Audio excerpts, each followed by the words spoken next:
Welcome back to another technical video. Today, we'll go through your question, go through the answers for it, and hopefully that brings you to your solution.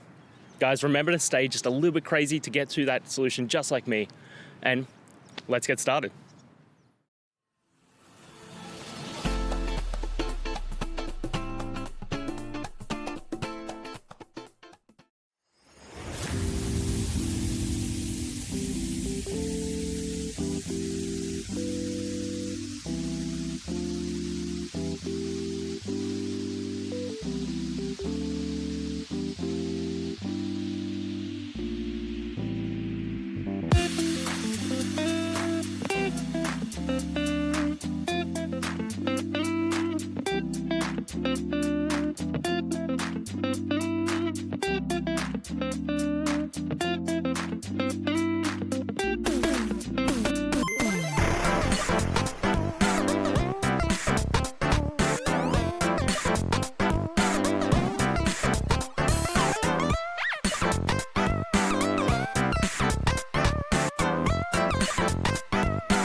And that's it, guys. I hope this video has helped you find that solution that you're looking for.